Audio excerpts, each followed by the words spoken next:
Hello everyone, thank you so much for joining me today. For those that don't know me, my name is Beth Piantoni and I'm the Wellness Coordinator for Berkshire Health Systems. Today I'm going to be partnering with our Registered Dietitian, Shaun Fox, and we're going to be demonstrating 3 recipes that are perfect for summer. They are healthy and packed full of nutrients, very easy to prepare, light and fresh, and will leave you feeling satisfied.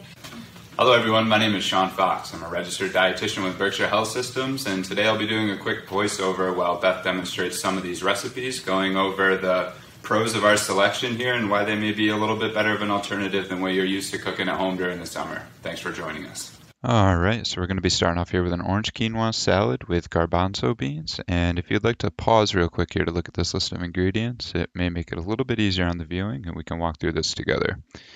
The first thing that Beth is going to be adding is a tri-colored quinoa, and this has already been cooked, but the main reason we went with a tri-color blend here versus more of a monochromatic just white quinoa so that we have the inclusion of an additional color.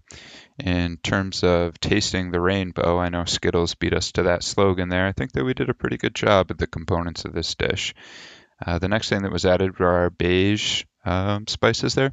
So we're looking at some antioxidant and anti-inflammatory properties, and the last spice blend to follow was our salt and pepper there.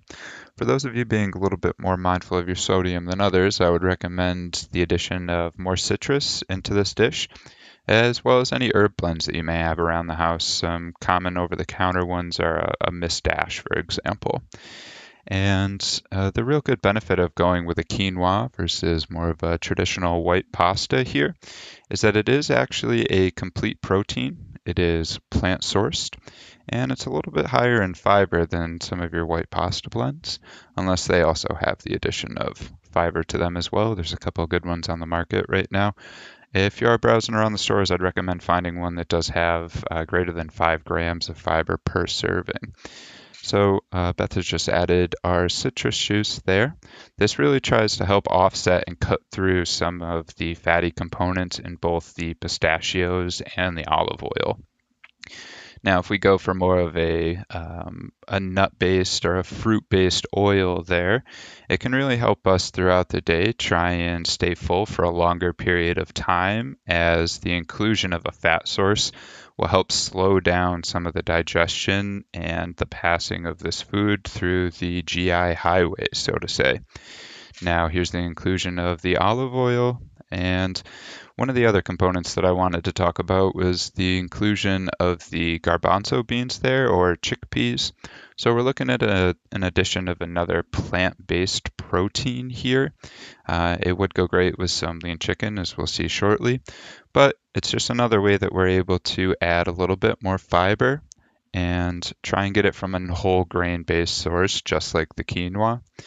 One recommendation I would have is that if you're used to something more of a white pasta salad in this regard, or maybe even like a romaine lettuce, for example, kind of lower fiber ingredients, you may want to try and have an additional glass or 2 of water throughout the day to help offset some of those negative side effects of acutely increasing our fiber intake. And I think that some of us may have experienced those side effects before, and water is a good way to make sure that everything is moving at a regular pace.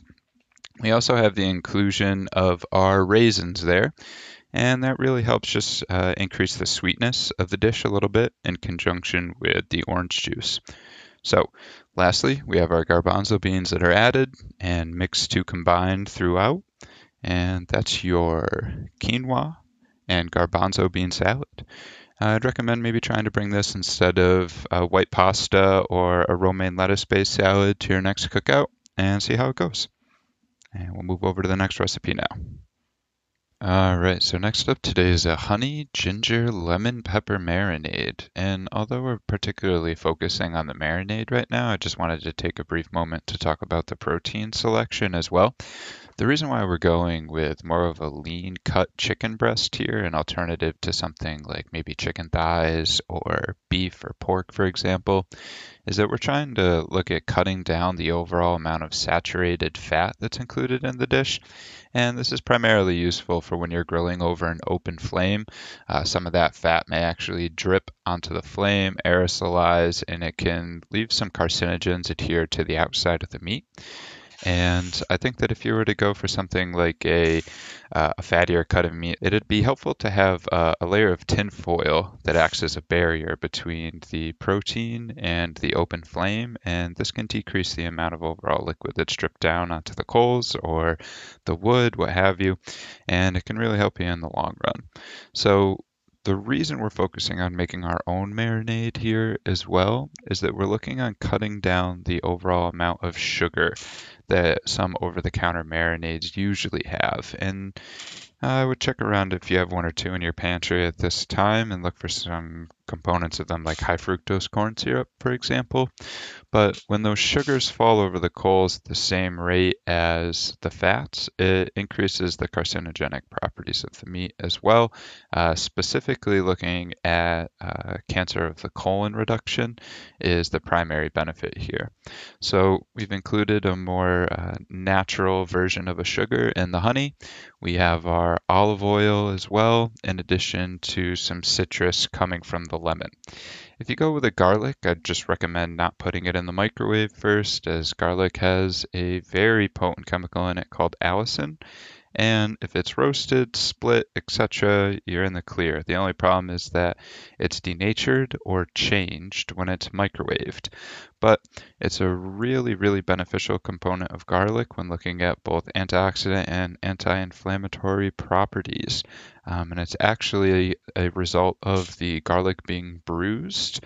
So either a knife slicing through when chopping, or if you crush garlic beforehand to try and remove some of the skin.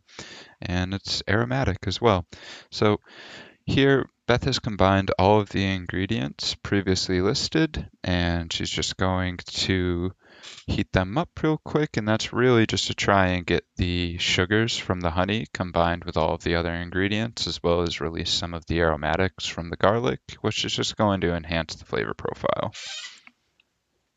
All right, so the last piece that we wanted to focus on today was trying to make a healthier substitution and a quick and simple dessert option to try and fit this summer theme that we're working with here.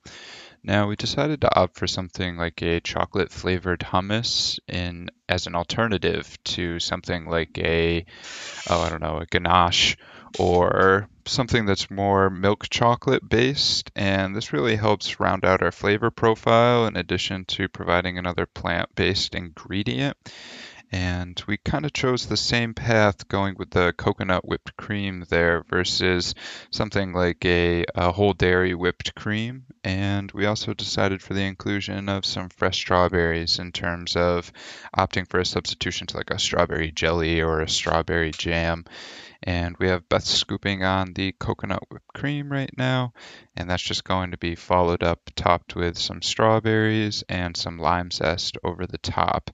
But you may be able to see that this wasn't too laborsome of a process. We got some good looking dessert and made some healthier substitutions. It's going to save us on the overall amount of calories that's provided by this dessert, in addition to opting for some plant-based fats in the hummus and the coconut whipped cream in comparison to a milk-based chocolate and a milk heavy cream based whipping cream here.